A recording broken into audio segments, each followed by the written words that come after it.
Grabe po yung ginawa ni Grandmaster Hans Mukniman sa Title Tuesday Early Edition. Abay, pinagbuhol niya lang naman yung world number 1 na si Magnus Carlsen at world number 2 na si Hikaru Nakamura. Tapos nag-champion. Pero alam niyo po ba na ang Title Tuesday may dalawang edition. So sa early edition yon. Ngayon, pagdating po ng late edition, naglaro ulit sila at nakalaban na naman ni Hans Mukniman, si Hikaru at Magnus. Aba, ang tanong, anong nangyari? Eto po, unahin natin yung Niemann versus Hikaru. Puti po dito si Hikaru, black si Niemann. Ang tinira po ni Hikaru, E4 na sinagot ng E5, Knight F3, Knight C6, Bishop B5, A6 lang. Tumakbo po sa A4, Knight F6, and then castling. Bishop E7, and then Rook E1, tapos B5. So Ruy Lopez na normal, nag-Bishop B3, castling, nag-C3 para po mag-D4 siguro, nag-D6 lang yan, and then nag-H3 para walang Knight G4 or pin ng Bishop G4. Bishop B7 naman yan, and then nag-D4 lang nga.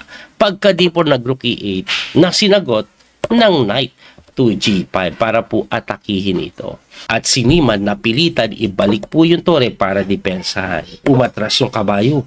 Pagka-atras, bumalik yung tore at nagpabalik-balik. Nakakasupresa yan. Tinabla lang po ni Hikaru Nakamura. Di ko alam kung natakot or whatever, pero di ko sure eh. Pero mamaya ipapaliwanag ko yung mga ganyan tabla. Anyway, ang bilis na tapos niyan. So, ang score po nila, 6.5 out of 7 pareho. Ngayon, round number 10 naman, nakalaban ni Niemann si Magnus. Anong nangyari dito? Puti po si Magnus, ang tinira po E4, E5, Knight F3, Knight C6, develop lang oh. Knight C3, tapos Knight F6, 4 knights no, na tinirahan ng Bishop B5. Ewan ko kung naalala nyo ito, laban po ito ni Hikaru at ni Magnus sa Tata Steel, ayan oh, na nauwi sa tabla. Pero dito, pagka Bishop B4, nag-castling, kinain yung C3, kinain po ng pawn sa B3, nag-D6 lang, depensa, and then D3. Nag-A6 lang, iwas yung pin, nag-knight lang sa E1 para mag-F4, G5 para hindi makapag-F4, na sinagot ng Bishop takes C6, binawi po yung pawn, and then nag-Queen E2 lang. Ayun. So pagka Queen E2, Queen E7, ayaw pa rin mag-castling, no? Inuna muna ng ilabas yung Reyna. Anyway, pagkalabas ng Reyna, nag-C4 para walang break sa D5 na sinagot ng Knight D7. Wow, iikot yung kabayo. Saan ba to? Dito, dito. O dito, dito. Tingnan natin. Pagka Knight D7, nag-C3. Tumira po ng Knight C5 na nga. O pagka Knight C5, nag-Bishop lang. Hitting the Knight na tumakbo sa E6. Ay, doon. Tapos dito. Pagka Knight E6, nag-D4. Bishop A6 naman, ito pong si Niemann na pinipin po yung pawn sa C4 and then sinagot lang ng Knight C2. Aba, pagka Knight C2, tinirahan ng D5 ni Niemann yan, biglang gumulo yung mundo. According po sa engine evaluation, this is equal. Pero tingnan nyo pong mabuti, pine-pressure po yung pawn eh. No, para ang gandang tingnan sa block. Pero pagka D5, alam nyo kung anong tinira lang dyan ni Magnus? Nag-Rook F to E1. At pinakain yung pawn, Bishop takes C4, binigay. Tapos pagka Queen H5, engine is saying, close to equal pa rin daw ito kahit na 1 pawn up, ito pong si Niemann. So ang ginawa po dyan, kinapture yung E4, libre. Ito naman po si Magnus, kinapture yung E5, libre din. So at least nagkabawian lang. Ang ending, 1 pawn up si Niemann, pero double isolated naman, so hindi pa masyadong ramdam yan. Ang ginawa niya, nag-C5. After C5, rooks, may D1 yun, di daw ganun kaganda. Hindi ganun kaganda, no? Ano ba tamang tira? Ang tamang tira daw is yung isa. Kasi babagsak yun. Ewan ko, tingnan natin ha. Nag-Rook A D1 na sinagot ng Bishop D3. Di naman bumagsak, hinalang. Ay, see. Para pagka ganun mo dapat, may pandepensa, siguro dapat na isa ko nandito, isang tore. Anyway, after Bishop D3, nag-Rook na lang po yan sa D2 eh. At according sa engine evaluation, lamang daw po dito ang itim. Ang simpleng gagawin niya lang magkakasling. Pagdating sa oras, lamang pa si Niemann. 30 seconds po ang kalamangan. Anyway, hindi nagkasing si Niemann dito. Ang tinira niya yung second best na Rook D8 lang. Pagka Rook D8, nag-F3 lang si Magnus na sinagot ng Knight G7 hitting the Queen na patakbo po sa G4 na mali daw. Kasi kinain lang po yung E5. Ano ba yung tama? Sa H3 daw dapat. Bakit? Pag capture, anong diferensya niyan? Hindi ko alam kung anong diferensya niyan. Tingnan ko nga. Ano mangyayari pagka takes? Bishop D4. Ayan pa. Pagka kinain, libre. Ay, ganun lang. Rook takes D3. Wow, ang gusto ko lang malaman, teka lang ha, kasi blitz ito, tapos engine ang tumira. Balik lang natin doon. Dito, pagpunta dito, Bishop D4 pa rin. What's the difference? Capture, Rook takes D3. Oh, anong pinagkaiba niyan? May F5, may tempo, madidepensa na agad to. Yun. Kaya dapat nandito. Kasi pagka F5, pwede pong kumain na lang dito, kabut-kabut. Anyway, balik po tayo doon. Ang nangyari nga po ay Queen G4 na kung saan, kinain na yung E5 and then nag-F takes sa may E4. Oh, yun naman pala ititira ni Magnus, walang Bishop D4 kasi. Anyway, pagka pawn takes E4, nag-castling lang si Niemann and according sa engine evaluation, winning na nga daw dito si Niemann. Tingnan nyo, laki na ng kalamangan, lamang pa sa oras. Tagilid na naman si Magnus. Anyway, si Magnus nag-rook lang po doon, hitting the bishop na hindi dinipensahan, tinirahan lang ng F5. Grabe oh. Kasi pag kinapture po yan, may takes na dito. Pag kumapture ka doon, may capture dito with a check. Ayun mangyayari. Kaya umiwas lang Reyna sa H3. And then, kinain po yung E4 na depensa ng libre. Grabe, no? Nakadepensa na, nakakain pa ng pawn. Wala. Sobrang nangitim na po yung bar. Tagilid na si Magnus. Anyway, pagka-takes po dyan, kinain yung H6, nag-rook to defend the pawn. On G5, G4, nag-rook D6. Kinapture po ni Magnus yan kasi no choice siya eh. Dahil walang mapuntahan yung queen. Pagka-takes po kinapture, takes. Ang ending po, 2 pieces or 2 rooks for a queen.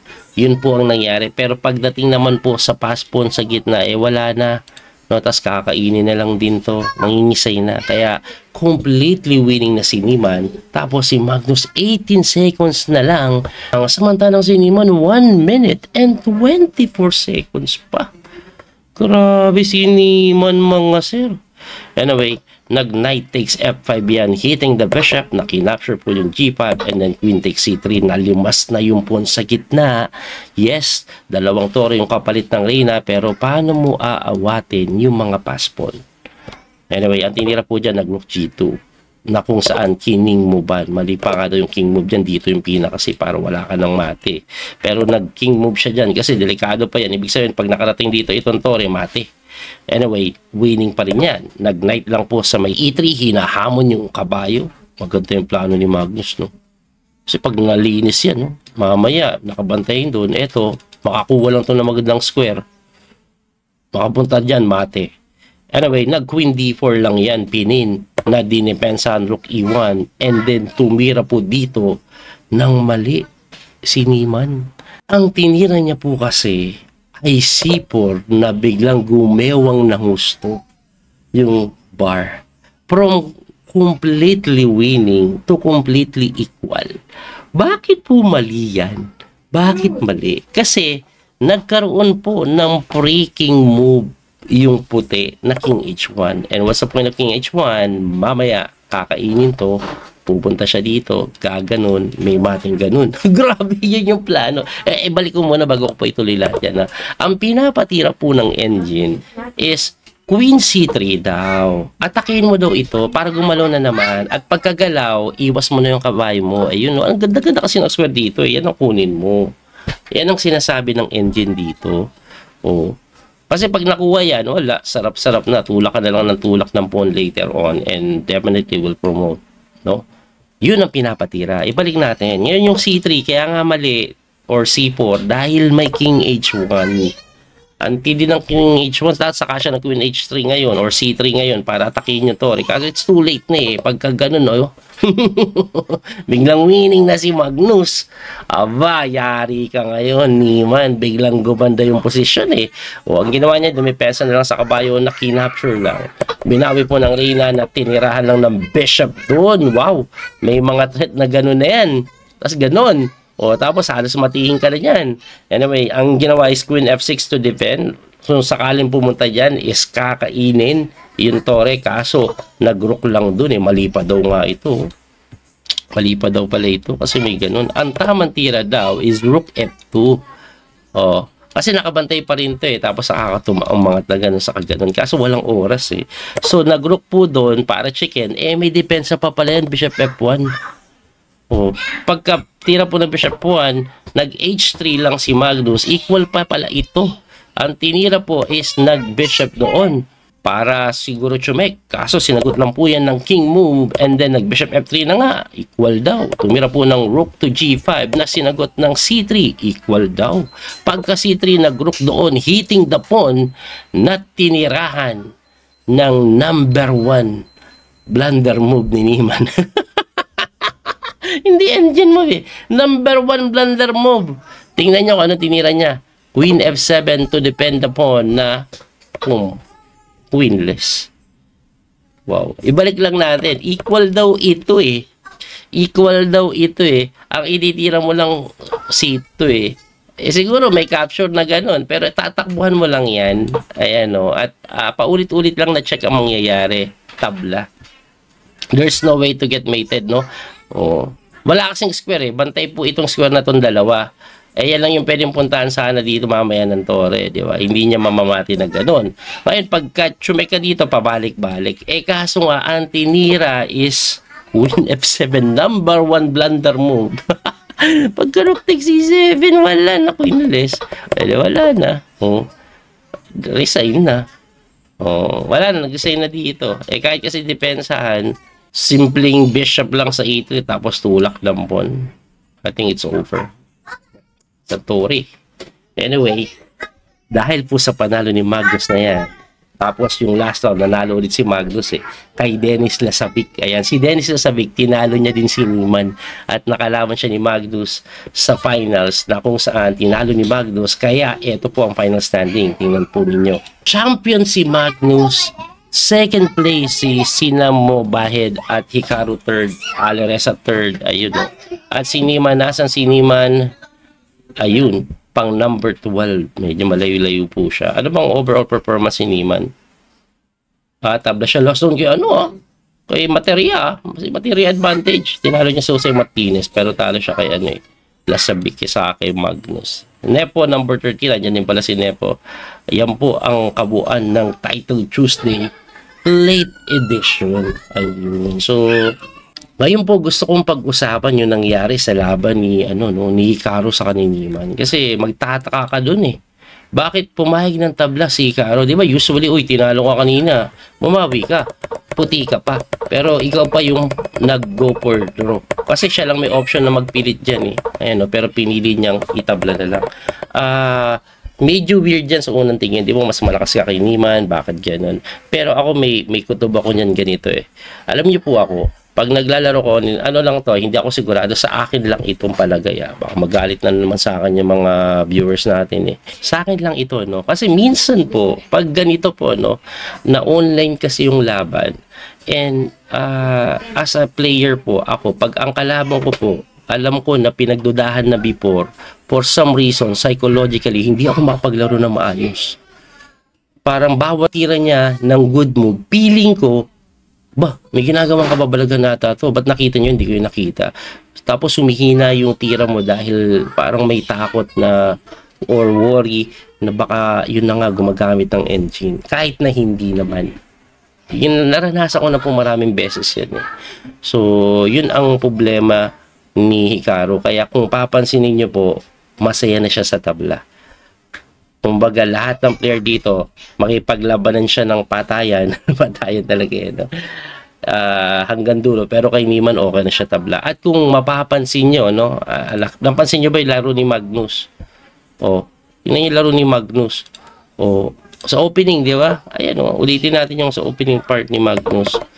Ayan pinili niya yung linya na ito na napaka-dry. Sobrang tabla niya being white. Parang dyan sinasabi niya, okay din siya sa tabla Nung nakaraan din na unang-una naglaban si Magnus at si Niemann, pagkatapos po ng matinding kontrobersya nila, yung nagkaayos na sila, Tapos na-reinstate na si Niman sa chess.com, tapos okay na ulit. Sinabi na ni Magnus, sinabi niya okay, hindi siya nandaya over the board, bla bla bla. Nagkasundo na. Ano po, tabla lang din ang ginawa ni Magnus nun. Ganun sa position, tapos draw offer, parang ganun lang. Hindi draw offer pero nag-repetition. Ganyan yun eh. Tingin ko sila Magnus, obviously, ayaw lang nilang kalaban si Niman. Ngayon, marami nagsasabi, si Niman, engine user hanggang ngayon. So, to be honest, ito totoo Nung narinig ko na nag-engine si Niman, I decided to check his game. Maraming laro niya, and maraming laro niya na, nakita niyo pa yun, malakas pala talaga yan. Ba't ganun? Ba't ang galing? Magdududa ka talaga din, kasi may bahid Hindi mo maiwasan yan, may bahid si Niman Pero, nung recent mga game niya ngayon, over the board na ginagawa ang over the board, mahigpit na yan Mahigpit na yan.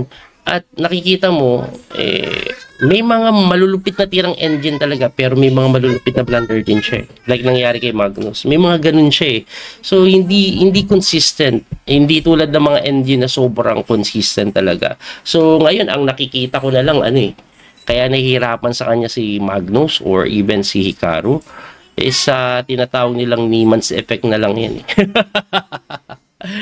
Iba kasi yung ni Niman, epekto ng, alam mo yon, hindi takot na magaling siya Sa akin nga lang ito hindi takot yung si Magnus na magaling siya Takot si Magnus na baka mamaya nag-i-end din ito. Kahit na hindi siya sigurado kung totoo o hindi. Psychologically, may ganun ang dating sa kanya yan. Kaya nga sabi niya, ayaw niyang kalaban si Niman, di ba? Kahit yung iba, ayaw kalaban si Niman. Pampinakamaganda daw, wag na lang daw siya labanan. Kaya most of the time, ayaw nila maglaro pag nandun sa tournament si Niman.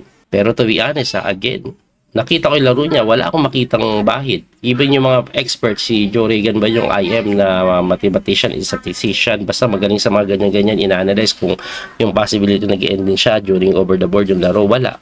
Daw siya, normal na tao lang daw. Tapos nag-lie detector test na din siya, normal lang din. So, di ko alam Anyway, bahala sila, basta dapat pakitaan nila tayo ng magandang laro. Kasi, ako lahat to, ahaka-haka, maaring mali ako, maaring gumagamit siya ng engine, maaring hindi nga natin masabi Walang ebidensya. Wala No? Ganun na ba ka-high-tech ngayon? Sabi nila yung bids daw. Joke lang nila yun. Joke lang ni ni Elon Musk yun. Pero I don't think it's true. Kaya wala, hindi talaga natin masabi. Kayo ba? Ano ba sa tingin nyo? Anong masasabi nyo sa playing level ng Niman ngayon? Lumalakas ba talaga siya? Or tingin nyo ba nag-engine pa rin? Ako, ganito lang ang napapansin ko sa mga viewers ko. Pag fans po ni Magnus, naniniwala sila nag-i-engine si Niman. Pag hindi fans ni Magnus, alam nila normal yung level ni Niman. Ako, fans ako ni Magnus pero di ako diehard fan. So, diehard fan lang ako kay Wesley. Pag si Wesley natatalo, hindi maganda pakiramdam ko. Pero, kay Niman, kay Magnus, pareho lang ako believe sa galing nila sa chess. Kaya masarap sila panoorin. Si The Boop talaga, diehard fan yun ako. Nalulungkot din ako pag natalo yun. Kaya lungkot ko nung tinalo siya ni Niman Anyway, ako sa tingin ko nag-i-improve talaga si Niman. Tanggalin mo yung history niya ng pandaraya before. Ang laki na in-improve niya dahil grind po ang ginagawa nito. Laro. Nagtitrain siya ngayon kay Kramnik. Si Kramnik na number 1 hater ng mga engine user to the point na pati si Hikaru pinagdudahan na nag-i-engine. Lahat na nakakalaban nun sa chess.com pag tinalo siya, binaban niya kasi alam niya engine dahil siya lang, magaling daw siya, ba't siya tinalo? Yan si Kramnik. Tapos, estudyante niya si Niman na pinagdududahan. And actually, number 1 when it comes to engine user, si Niman talaga ang pinagdududahan ng gusto. Kasi siya lang ang natatanging umamin. Diba umamin siya? Ginawa niya nung bata pa siya. Anyway, abangan na lang natin yung masusunod na kabanata. Saan ba aabot yung career ni Niman? Kasi puro online siya magaling. Well, may mga over the board, puro blitz. Pag standard, naglalaro siya. Wala pa tayong nakikitang impressive performance talaga na chinampion niya isang torneo yung napakalakas. Ay, meron pala one time, no? Yung tournament nila Ivan Show. Pero hindi pa mga elite yun eh. Mga 2,600 plus yun eh. Anyway, abangan po natin yung mga susunod na kabanata. Dito po yung Coach PD Master Ding at Kauso. Paano mga sentimiento natin dito ah. God bless po mga kapiyay. Don't forget to like and share, follow and subscribe. Bye bye, God bless. That little mouse, 'cause I'm an albatross.